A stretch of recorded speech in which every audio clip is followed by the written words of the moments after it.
हाँ जी, नमस्कार मेरे प्यारे बच्चों। मैं रितेश सर एक बार फिर से आप सभी प्यारे बच्चों का आपके अपने प्यारे और भरोसेमंद प्लेटफॉर्म स्टडी विद रितेश में दिल से स्वागत करता हूँ। मेरे प्यारे बच्चों, अगर आप बिहार से हैं और बीएससी नर्सिंग कोर्स करना चाहते हैं, किसी अच्छे गवर्नमेंट कॉलेज से करना चाहते हैं, तो आज की वीडियो स्पेशली आप लोगों के लिए ही होने वाली है। तो सबसे पहले आपको बता दें, बिहार बीएससी नर्सिंग का कोई अलग से फॉर्म नहीं आता। फॉर्म आता है बीसीसी का। ठीक है, बीसीसी का फॉर्म आता है। अब ये बीसीसी क्या है? तो देखिए सर, ये एक स्टेट लेवल एंट्रेंस एग्जाम है जिसे बीसीसीबी बोर्ड जो है कंडक्ट करवाता है। मतलब यहाँ पर सीधा ये हम कहना चाहेंगे बेटा कि यहाँ पर बीसीसी का एग्जाम फॉर्म आता है। अब आपको इस एग्जाम फॉर्म को अप्लाई करना होता है, फिर इसका एग्जाम होता है, उस एग्जाम में अपीयर होना होता है, और फिर इसके बाद अगर आप इस एग्जाम में अच्छे रैंक लाते हैं ना, अच्छा रैंक लाते हैं, तो आपको यहाँ पर नर्सिंग कॉलेज मिल सकता है। ठीक है, मतलब रैंक के अकॉर्डिंग जो है कॉलेजेस अलॉट होता है। तो अब इस बीसीसी के अंतर्गत जो है कौन कौन से कोर्सेज आते हैं, जैसे इंजीनियरिंग बीसी में आता है, फार्मेसी आता है, एग्रीकल्चर आता है, पैरामेडिकल के सभी कोर्सेज आते हैं, लाइक बीपीटी हो गया, बीएमएलटी हो गया, बीओटी हो गया। ठीक है, और उसके बाद नर्सिंग कोर्स जो कि काफी डिमांडिंग कोर्स है, बीएससी नर्सिंग भाई काफी डिमांडिंग कोर्स है, और इसके लिए आपको रैंक जो है काफी अच्छा लाना होता है। ठीक है, तो कहने का मतलब यहाँ पर बीसीसी का फॉर्म आएगा और ये एक स्टेट लेवल एंट्रेंस एग्जाम होता है जिसे बीसीसी बोर्ड जो है करवाता है। अब इसका मुख्य उद्देश्य क्या है, मतलब ये बोर्ड का मुख्य उद्देश्य क्या है? तो बेटा इंजीनियरिंग, फार्मेसी, एग्रीकल्चर, पैरामेडिकल और नर्सिंग कोर्सेज में एडमिशन करवाना। मतलब आपको एग्जाम देना होता है, अब एग्जाम में कैसा रैंक आता है उसके अकॉर्डिंग जो है आपको ये कोर्सेज मिलते हैं। ठीक है, अब बात करें यहाँ पे नेशनैलिटी की, तो भाई जो स्टूडेंट है उनको इंडियन सिटीजन होना चाहिए, और साथ ही साथ बिहार का डोमिसाइल सर्टिफिकेट जो है आपके पास होना अनिवार्य है।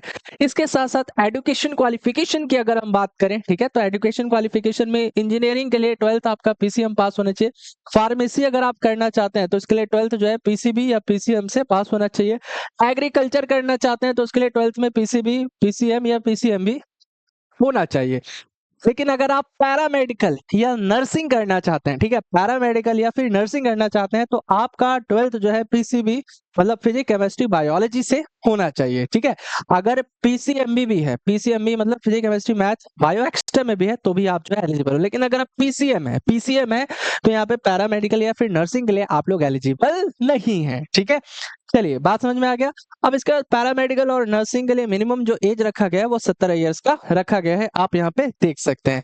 इसके बाद ये एग्जाम जो है ऑफलाइन होता है, एमसीक्यू बेस्ड क्वेश्चंस होते हैं, और मार्किंग क्या है, मतलब एक क्वेश्चन अगर आप सही करते हो तो 4 मार्क्स मिलते हैं, और एक क्वेश्चन गलत करते हो तो यहाँ पे -1 मार्क्स डिडक्ट होता है। ठीक है, तो बेसिकली यहाँ पर हम आपको बताना चाहेंगे, पूरा डिटेल में बताएंगे, टेंशन नहीं लेना है। देखो, फिजिक्स से 100 क्वेश्चन होते हैं 400 मार्क्स के, मतलब फिजिक्स से 100 क्वेश्चन होंगे, एक क्वेश्चन 4 मार्क्स का होगा, तो यहाँ पे 100 क्वेश्चन 400 मार्क्स के हो जाएंगे। केमिस्ट्री में भी 100 क्वेश्चन होंगे, 400 मार्क्स के हो जाएंगे। बायोलॉजी में भी 100 क्वेश्चन होंगे, 400 मार्क्स के हो जाएंगे। ठीक है, मतलब यहाँ पर आप ये समझ सकते हो कि एक क्वेश्चन जो है ना, यहाँ पर 4 मार्क्स का होता है। ठीक है, एक क्वेश्चन 4 मार्क्स का होता है, तो यहाँ पर ठीक है, टोटल कितने क्वेश्चन है? फिजिक्स के 100, केमिस्ट्री के 100, बायोलॉजी के 100, तो 300 क्वेश्चन कितने मार्क्स के हो जाएंगे?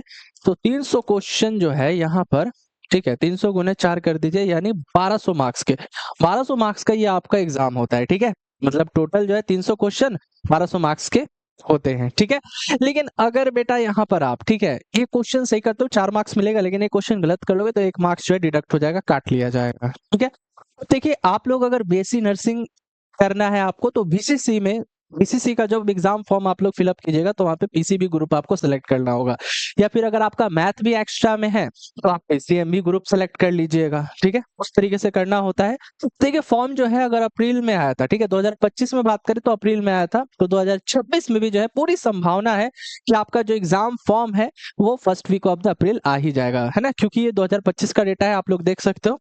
ठीक है, चलिए इसके बाद बीएससी नर्सिंग सबको पता है 4 इयर्स का कोर्स होता है, जो कि काफी डिमांडिंग कोर्स है। बैचलर ऑफ फिजियोथेरेपी बीपीटी, ये भी जो है 4 इयर्स का, सब बैचलर है। इसके बाद आप बीएमएलटी भी कर सकते हैं। देखिए अगर आप इस एग्जाम को क्वालिफाई करते हैं तो आपको बीएससी नर्सिंग मिल सकता है, बीपीटी मिल सकता है, बीएमएलटी मिल सकता है, बी बैचलर ऑफ ऑप्टोमेट्री मिल सकता है ना, या bachelor of radiology imaging technology BRI मिल सकता है, या फिर बीओटी मिल सकता है। ठीक है, या फिर बीओटी, ये BOTT है, यानी क्या है, ऑपरेशन थिएटर टेक्नोलॉजी है, या फिर ऑक्यूपेशनल थेरेपी भी मिल सकता है। ठीक है, तो रैंक के ऊपर जो है वो डिपेंड करता है, रैंक के ऊपर डिपेंड करता है। फिलहाल यहाँ पे देखिए फिजिक्स से 100 क्वेश्चन होंगे, 400 मार्क्स के होंगे। फिजिक्स के लिए जो है आप इस बुक्स को फॉलो कर सकते हो, जैसे एनसीईआरटी ये तो बेस है, ये तो भैया आपको पढ़ना ही पड़ेगा। ठीक है, और हम ये भी बताएंगे कम समय में आप तैयारी कैसे कर सकते हैं हमारे प्लेटफॉर्म के जरिए। जी हाँ, देखिए फिजिक्स के लिए जो है आपको एनसीईआरटी पढ़ना है, क्लास 11th और 12th का पूरा। उसके बाद concepts of physics HC Verma volume 1 volume 2 पढ़ना है आपको, अगर आप चाहते हो कि फिजिक्स में आपके बहुत अच्छे मार्क्स हो, है ना। उसके बाद ऑब्जेक्टिव फिजिक्स के लिए DC पांडे अरिहंत पब्लिकेशन को फॉलो कर सकते हो। उसके बाद PYQ के क्वेश्चंस को करना होगा, नीट लेवल के क्वेश्चंस को देखना होगा, पढ़ना होगा। केमिस्ट्री में भी 100 क्वेश्चन 400 मार्क्स के होंगे, तो इसके लिए भी एनसीईआरटी जो है एकदम रामबाण की तरह काम करेगा। उसके बाद मॉडर्न ABC केमिस्ट्री ले सकते हो डिटेल ऑन प्रैक्टिस के लिए।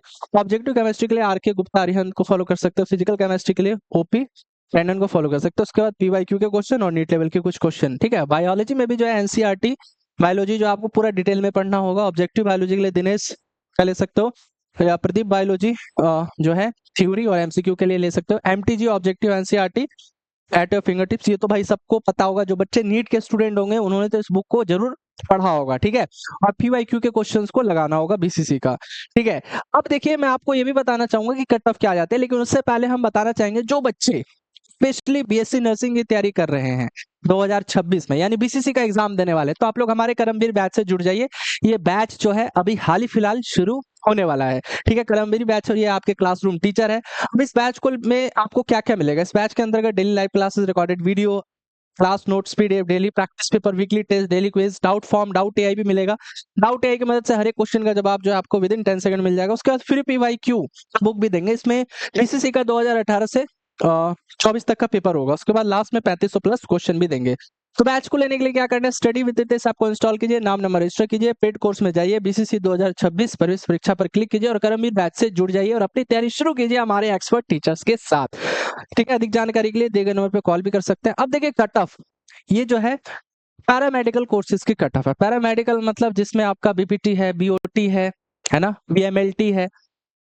ठीक है, पैरामेडिकल के जितने भी कोर्सेज है उसकी कट ऑफ है, यानी UR में आपको 2000 रैंक तक लाना होगा, BC में 900 रैंक तक लाना होगा, SC में 400 रैंक, ST में 30 और EBC में 700 और EWS में 450 रैंक तक लाना होगा। लेकिन अगर आपका सपना है नहीं BSc नर्सिंग, है ना, BSc नर्सिंग है, तो देखिए इसकी कट ऑफ थोड़ी सी हाई जाती है, मतलब इसके लिए थोड़ा सा कम रैंक लाना पड़ता है। UR में 870 रैंक तक वाले को मिला था 2025 में, BC में 300 रैंक तक वाले को मिला था, ABC में 270, SC में 125, ST में 10, RCG में 180, EWS में 140 और DQ में 60, इतना रैंक तक आपको लाना होता है। ठीक है, आई होप आज की वीडियो आपको अच्छी लगी होगी, जानकारी क्लियर हुई होगी। यदि अभी भी कोई डाउट है तो आप वीडियो कमेंट सेक्शन में पूछ सकते हैं, हम आपकी जरूर हेल्प करेंगे। तब तक के लिए आज के इस वीडियो में इतना ही। थैंक यू सो मच, धन्यवाद।